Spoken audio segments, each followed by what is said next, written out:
Welcome to the Tribe of Change podcast. It is officially here, friends, Romans, and country. I have no idea what I'm talking about right now, but the Tribe of Change podcast is here. This is for you, Tribe.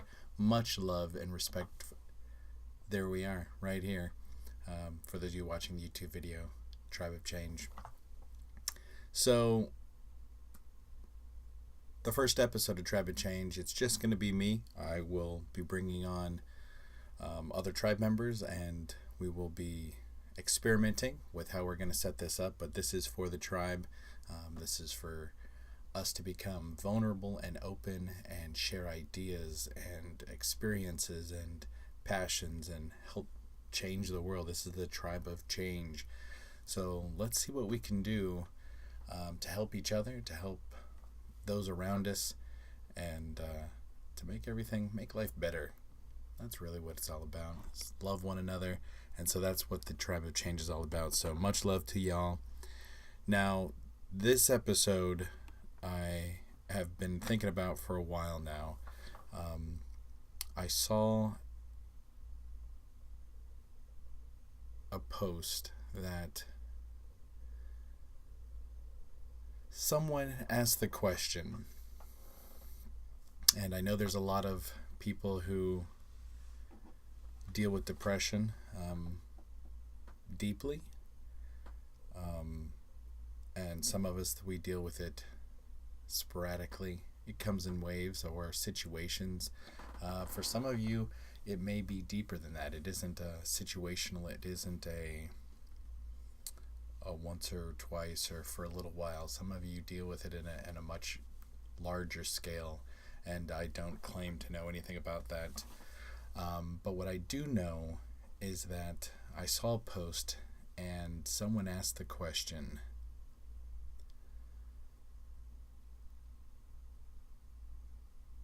when does it get better? Or when do things get better is what the question was. He said, people have been telling me for the last 10 years that things get better. That hasn't happened. And it made me pause for a second, because I've been there, and I'm sure some of you have been there before, when people are going through things. You just tell them, hey man, things are going to get better. And I believe that until recently. And now I don't believe that. I don't believe things get better. And I'll explain. So, to tell you a little bit about me, for those who don't know me, I'm Steve Stone, the one that Adam always talks about in the shadows, and I am in the shadows right now. I grew up in Vegas. I'm from a, if you will, broken home. Parents were divorced when I was 14. I have two younger brothers and a half-sister. They all live out in Vegas or Nevada somewhere. And I am here in Orlando, Florida. I grew up in Vegas, and it's a nice place to visit. You don't want to live there, though, trust me. But the rest of my family, they all live there, and so I'm out here flying solo, and I have some of my mother's side of the family here in Orlando, and so that's nice. But we've all gone through difficult things. Some of us have gone through things a lot more difficult than others. And so I'm not going to try to compare, but we all have to deal with it by ourselves, or at least we think we do. We think we have to deal with things by ourselves, because we're with us the majority of the time.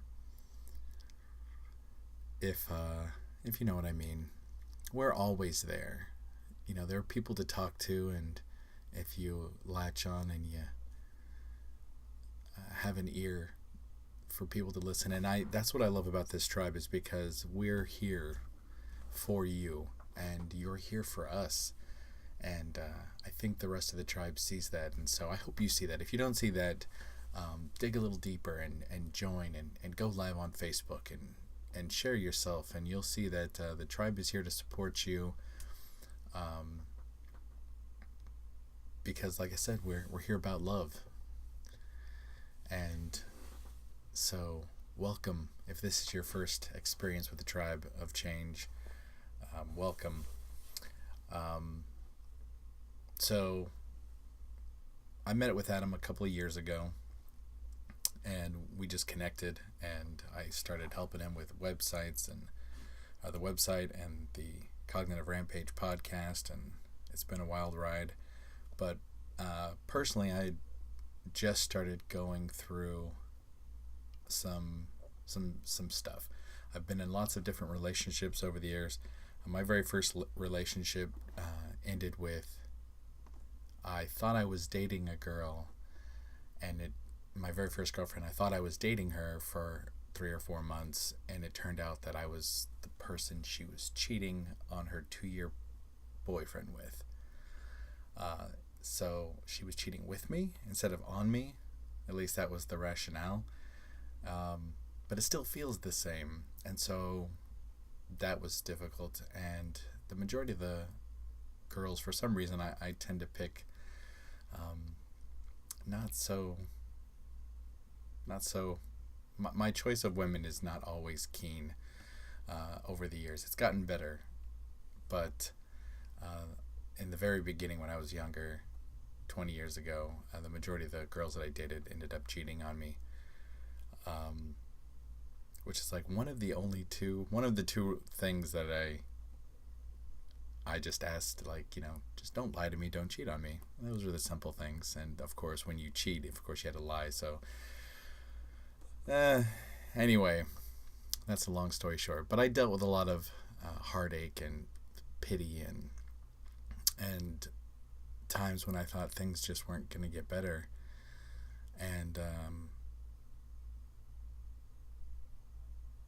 I moved on, and life happened.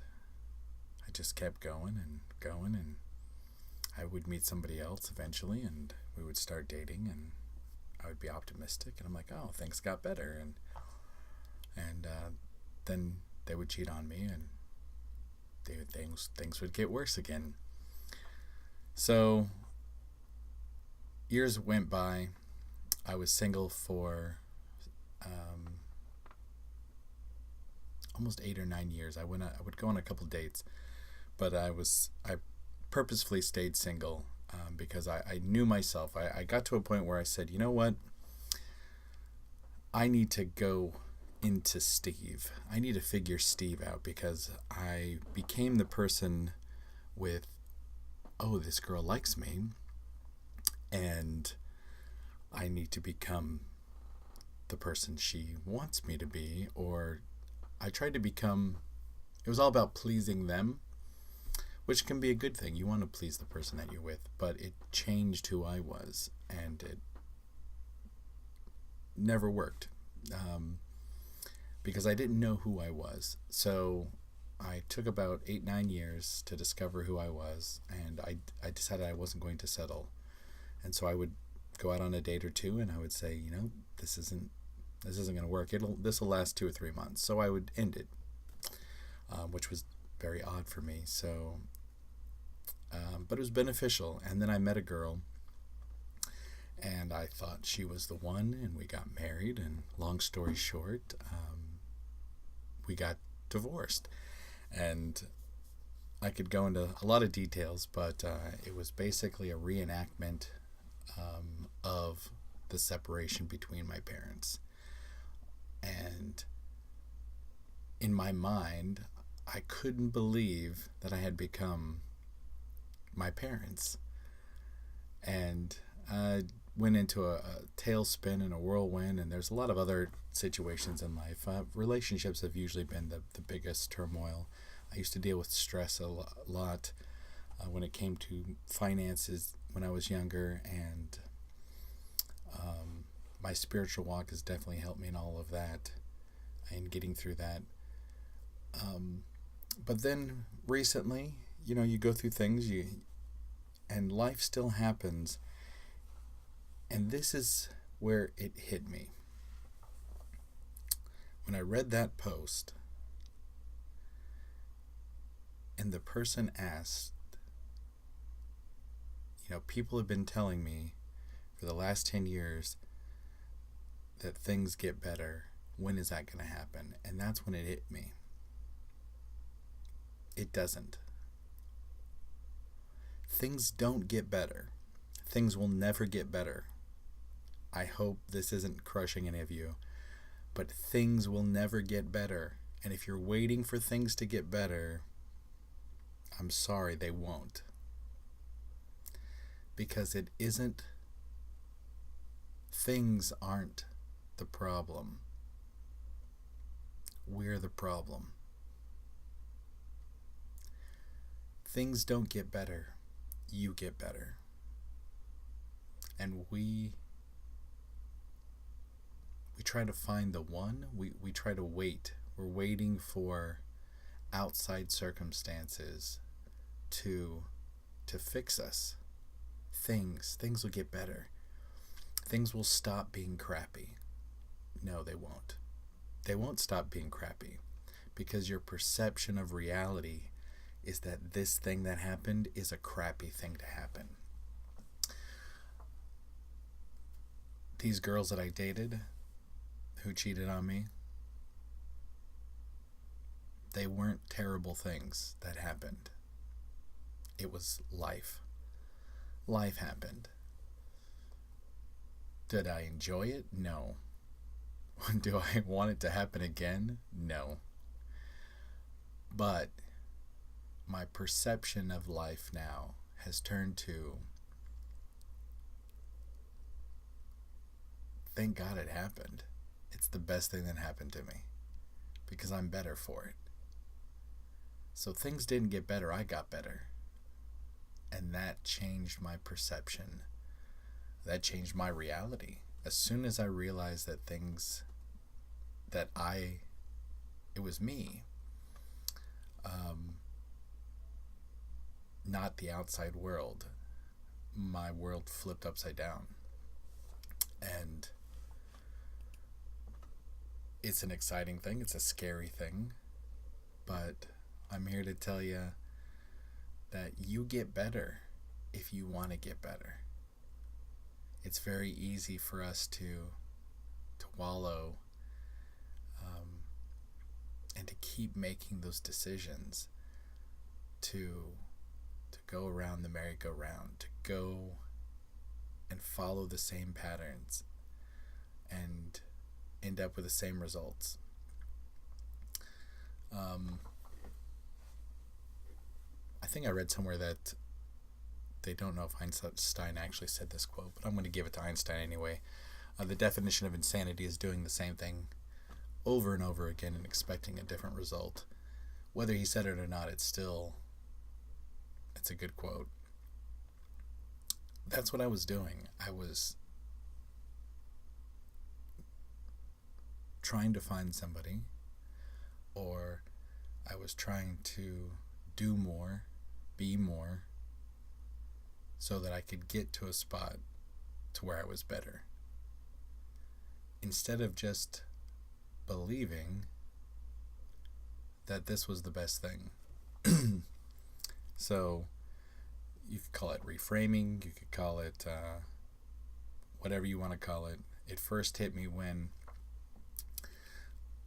a girl that I had dated years ago, I had been with her almost 2 years, and she left me for one of my good friends. And so I was destroyed, and I was sitting, I remember it vividly, I was doing laundry and wallowing in my own self-pity. And I walked into the laundry room, and a thought popped in my head. Things would just be better if I weren't here. And as soon as that popped into my head, my eyes opened wide, and I was like, what the hell am I talking about? Now, for those people who know me, to think that there was no serious thought of suicide or doing anything, but the fact that that thought popped in my head, that life would be better for everyone else if I wasn't here, that was a shocker to me, because no matter what I'd been through, I'm like, whatever. I'm going to get through this. But at that point, that thought popped in my head, and I was like, okay, my mind is not in a good spot right now. And at that point, I turned around and I walked towards the house and I said, okay, God, if you are who you say you are, and if you love me like you say you do, then I've got to believe that what the Bible says is true in Romans 8:28. Paul says, for I know this, that in all things, not some things, in all things, God is working for the good of those who love him and are called according to his purpose. And the second I chose to believe that, on that doorstep, I felt the weight lift off of my chest, and I had this smile that popped on my face that you couldn't wipe off. And I was changed. I was different. And I knew it. I could feel it. The weight was gone. And it wasn't about her anymore. It wasn't about my friend anymore. I believed at that moment that us not being together was the best thing that's happened to me. That the possibilities of what could happen in the future were endless. They were out there. I didn't like it. I didn't like that had happened. I didn't like, I thought at the time that, she's the one. And then now, again, I can look back and go, no, she had some major issues, but I had turned myself into the person, the facilitator. And that was not healthy for me, but I didn't know it. I was in there. I was in the middle of it. I couldn't see it. And so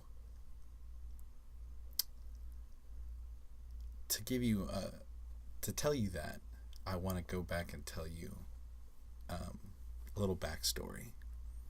Now, I was brought up slightly in the Mormon faith. And what I mean by slightly is that my parents would go when I was very young on occasion, and then they would send us to go and stay at home. And I would take my brothers. My brothers are younger than I am, 4 or 5 years younger than I am. And I would go there for Boy Scouts. And I liked the Boy Scouts. It was lots of fun. And the only thing I remember about the Mormon church was Joseph Smith going into the woods and saying, God, what's the true church? And God said, there's no true church. And my first thought was, well, then why am I here? And that's it. That's all I remember. I don't remember about Jesus. I don't remember hearing anything about God. It was just Boy Scouts and Mormon Joseph Smith in the Mormon when I was a kid, 11 years old, something like that. And as I got older, just a little bit after, I was like, I'm not going to go. My parents were going, and I said, I'm not going to go. And then, so we stopped going. And as I got older and into high school, I became an atheist. I was like, there's no God, all these people dying and disease and all these things, there is no God.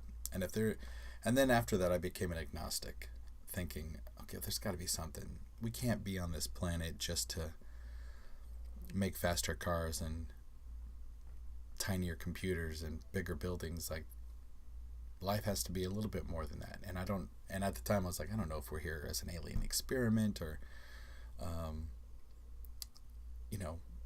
what we're here for or how we got here. But, if there is a God, it definitely isn't the one in the Bible. I was sure of that, having never read the Bible, mind you. But I knew the Christians that I knew. And I was like, yeah, those. And so I judged Christianity on the Christians, which I found out later is absolutely like the wrong thing to do.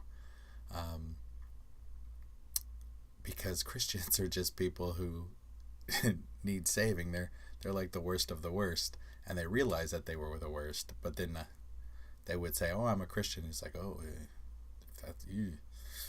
So, long story short, another relationship had happened, and again, cheated on me with a friend, and I was in turmoil, and I ended up finding this book, God's Promises for Every Day. And I had all these questions that Christians couldn't answer, like, if God loves you so much, why does he let little boys and girls get raped by priests? Why does he let people die. 7 million of his own people die in the Holocaust. Why these horrible, destructive things? And none of them had any answers for me. So I end up finding this book. I start reading it, just flipping through. I had actually found the book, God's Promises for Every Day, this little book. I worked at Publix, and I was walking down the aisle. It was it was like a year before I had even started dating this particular girl. And I saw it, I picked it up, I flipped it over, and it didn't have a barcode. And of course, everything at Publix has a barcode because you have to sell it. And so I knew somebody must have just left it. So I took it upstairs to the break room, put it in my locker. After that, I ended up transferring stores, and maybe it was more than a year. Maybe it was like 2 years. I don't know. But a year or so went by, and I got a gym membership, and I needed a lock for the gym. And I said, oh my gosh, I bet that lock that I put on that locker at my old store is probably still there. So I went back, and I opened up the locker, and sure enough, there was 3 boxes of stale cereal that I had for a break, and I threw those away, and some other things. And I found this book, and it was right when everything had happened with this other girl. And I started flipping through it, and in the very beginning it says what the Bible has to say about love and relationships, and God is your, and Jesus is your. And then you'd go to that chapter, and it would have all the scriptures of where the Bible talks about those specific topics and things. And so I started flipping through it when I was in a desperate time for answers, and nobody had any answers for me. And sure enough, it answered my questions, and I was like, oh my gosh, this makes so much sense. Why do all these horrible things happen? Because people don't love. People don't have God. God is love, and there's no love in their heart, and so that's how they can destroy other people. And then I realized that there was an order to the universe, and I am a big fan of science, and I don't understand how science and religion are so far removed from each other. Well, religion I understand, but spirituality, because everything to me, when I look at it, it's all the same. When I hear about Christians and scientists arguing, or atheists arguing religion, saying that it isn't real and here's the scientific proof, I look at that and go, well, everything you're just saying is describing what the book says. You're just using different words. But that's a different topic. Anyhow, I just wanted to preface all of that by saying, when I got to that point and I said, God, if you love me like you say you do, then this has to be the best thing that's ever happened, is to let you know that I didn't grow up Christian. I didn't grow up believing. I was an atheist. I was an agnostic. And then God, when I needed him, smacked me upside the head, and I decided, okay, I'm going to take a second look. And there's a bigger spiritual walk that happened through that. And some of you may have had one, some of you may not. Some of you may not believe, some of you might. But regardless of if you believe or not, there's some... That isn't the issue. The issue is faith, what you believe. That's what, if you look at Adam's book, everything stems with what you believe. And so it changed with me. When I believed certain things, it was very detrimental. And when my faith changed, when my belief changed, that changed me. And I realized that there's a scripture that says, Jesus says, today I set before you a blessing or a curse. What will you choose? And I used to think it was a blessing or a curse. And I said, okay, well, you have 2 different paths that you can walk down. And one path is going to be a blessing, and one path is going to be a curse. Until I realized that that's not how it works. that there's only one path, and today is either going to be a blessing or it's going to be a curse. The choice is yours. And so every day you wake up is a blessing, or it's a curse. But the decision was yours to make. And that's some heavy stuff, because sometimes we have some horrible days. And again, things can happen. Horrible things can happen. But was it a blessing or was it a curse for you? And that's what I would ask for you to take into account, because things are going to happen. Life is going to continue to happen. And it's going to give you things that you don't want. And it's going to give you wonderful things. And wonderful things or horrible things are only wonderful and horrible because of what you believe. So if we don't deal with who we are and deal with what we believe and the faith, what we have our faith in, do I have faith that things are going to get better? Or do I have faith that I'm going to get better? Because you are the one thing that can change. Life is going to happen, and circumstances are going to change. And outcomes are going to change. But a lot of that, I believe, is based on where you are, what you do. And if you're willing to move in a direction, and you're willing to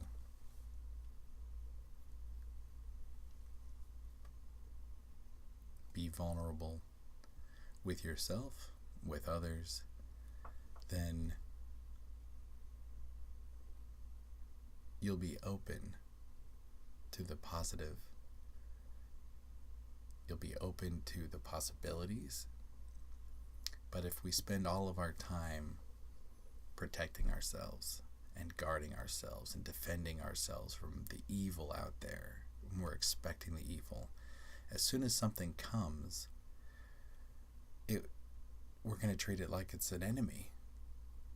And then that perpetuates a defensive reaction from the people who are coming or the situations. So that's a lot of ways of saying things don't get better. You do. And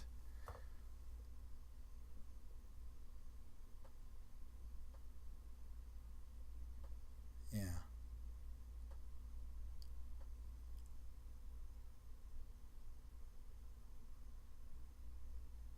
Maybe some of you have been in that situation where you didn't think it was going to get better.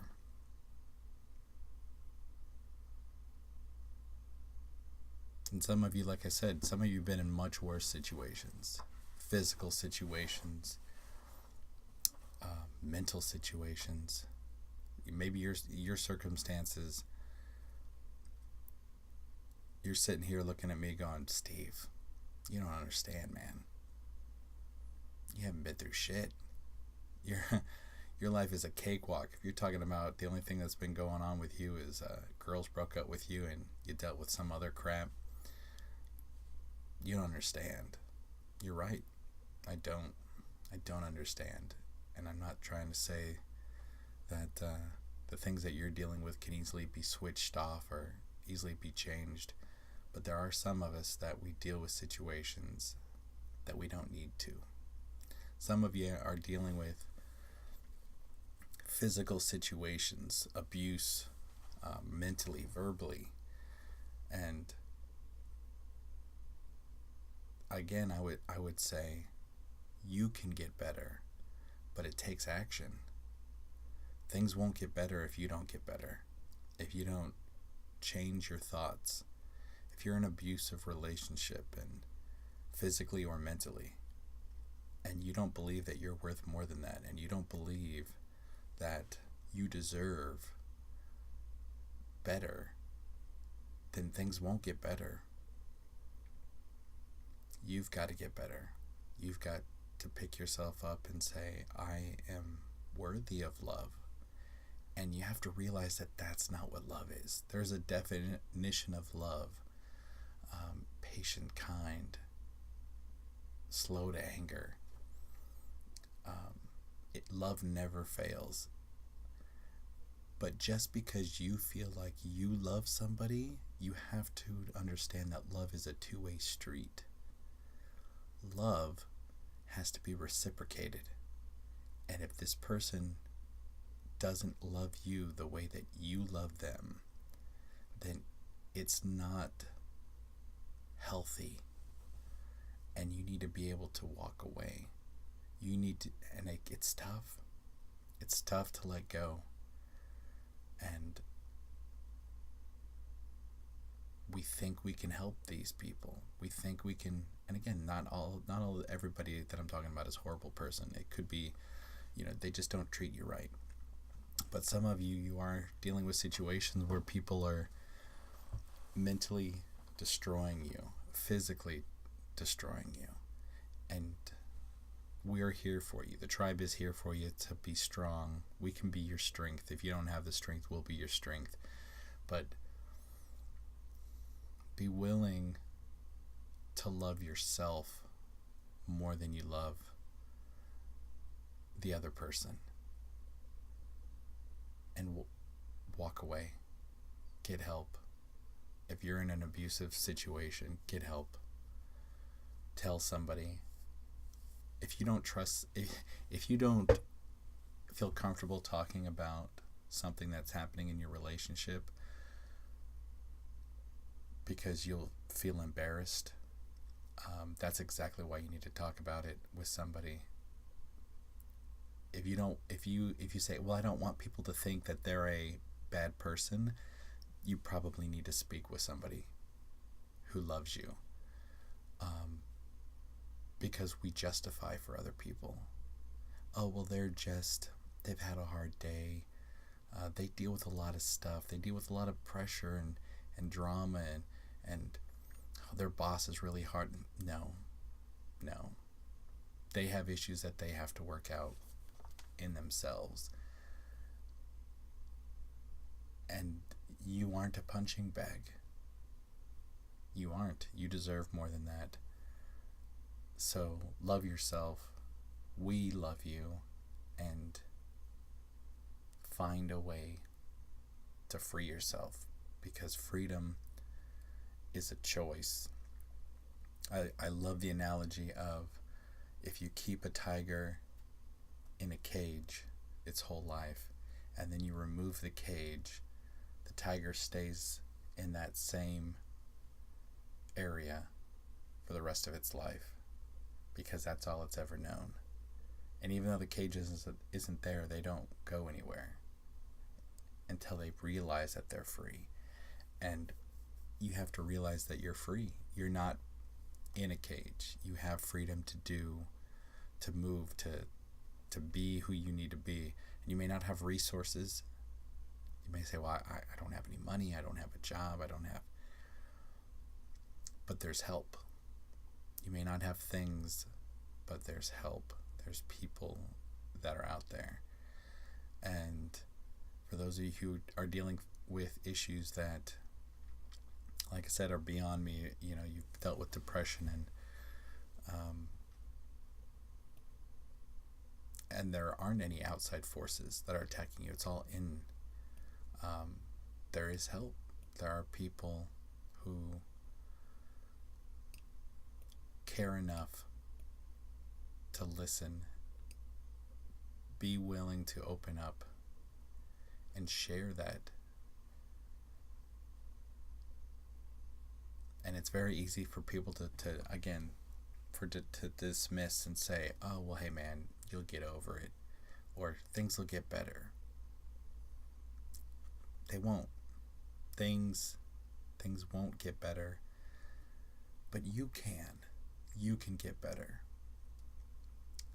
because there's people out here that love you, that want nothing but the best for you.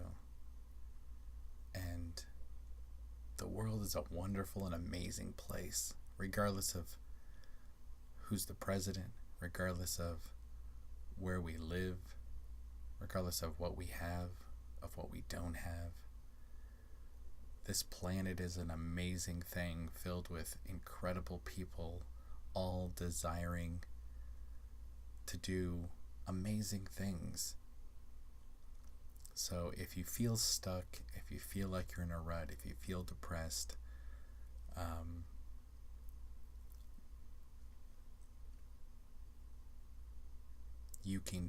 we can get better,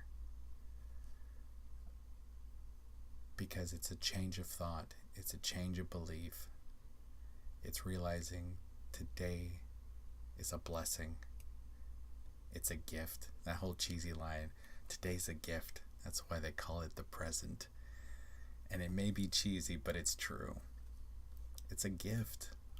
You don't know if you're going to have tomorrow. So why be anxious? Why be in fear? There's been a lot of talk about depression and fear and amongst the tribe lately, and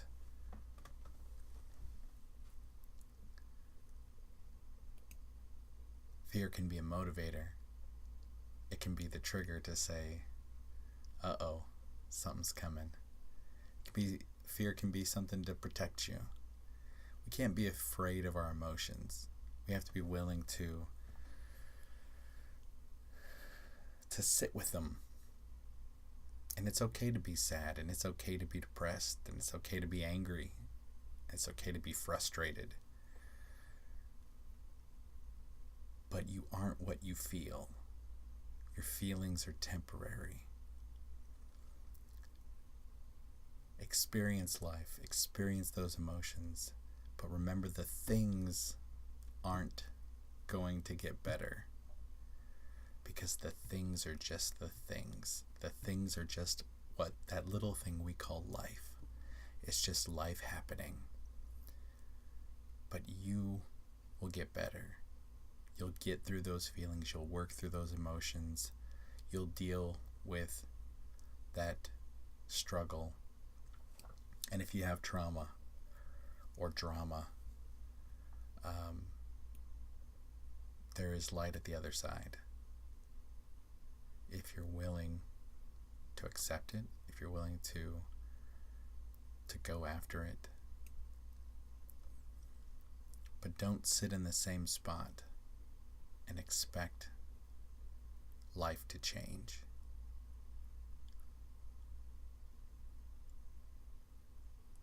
You can't sit at home and then wonder why you don't have any acting gigs, or why you haven't met anybody. You got to get out. You got to explore yourself. You got to explore the world. And like I said, you have to be vulnerable. That's a big... Adam talks about it a lot. You got to be willing to be vulnerable and open. And I want y'all to know that that's what the Tribe of Change is for. I hate the word safe space, but it's a safe place. We're not going to judge you. You can be who you are. And we love you. You're here because you want to see some change out there. There's a lot of stuff that needs change. And I believe that together we can do it. We can make some change, because it only takes one decision and some action, and things can change. But as long as we sit at home and do nothing, it won't, because things don't get better. And I like saying that, things don't get better, but you do. We get better, and I think as a tribe, helping each other, we can help each other be better. Not that we're not perfect, not that we're not good enough, but we all want to grow. Life is changing. We are the tribe of change. Well, tomorrow we're going to be different. And don't be afraid to be wrong. Don't be afraid to change your mind. Just because you've thought something your whole life doesn't mean it's been the truth. Doesn't mean it's been real. It may have been your reality, but if it isn't real, if it isn't true, we got to be open to saying, you know what, I was wrong, and that's okay, because it's part of growth, and we can grow by leaps and bounds if we have the proper nutrition, the proper water, a little bit of water, and if you're fed, and that's what we're all trying to do. We're trying to feed ourselves with competence and confidence and enthusiasm and love. And that's what I'm here for. I'm here to love you guys. If you are interested in joining the Tribe of Change, feel free to email me at tribeofchange@gmail.com if you would like to be a part of the Tribe of Change podcast. We would love to have you. Like I said in the beginning, this is a podcast for the tribe. If you have a topic you'd love to share, I have a whole entire list of topics that I'd like to talk about, and I would love to be able to brainstorm and with some of you, one of you, a couple of you at a time. We can do the Google Hangouts and have multiple people on the podcast. So if you're interested in being on an upcoming episode of the Tribe of Change podcast, again, email me at tribeofchange@gmail.com. Tell me topics that you're interested in, things you're dealing with. Send me over information about people who you think we should interview for the Tribe of Change. I have a couple of ideas for some people I'd like to get on here to discuss some different topics. And just tell your friends, share the love, invite everybody that you believe is of the like mind and like heart, and invite them to the Tribe of Change Facebook page and the podcast. And of course, definitely like and subscribe to this YouTube channel and the podcast and the Cognitive Rampage Podcast on iTunes and Stitcher, and adamlowry.com is where everything is going to be hosted. So thank you so much, tribe. I'm going to go ahead and get out of here, but just remember, you get better when you want to. It'll take time, but time is something that you have today. Don't wait until you don't have any time. Things don't get better, but we can. And so hold on to that. The tribe is here for you. We love you. Take care of yourself. As Adam says, we hope you're taking care of you. I know you're taking care of you because you're here. That's what brought you here, is that you decided, I need to take care of myself. And these are some people that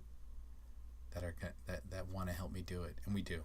So thank you so much for joining us for the first Tribe of Change podcast. I've been Steve Stone. You've been beautiful. Love you guys. We'll see you in the next one.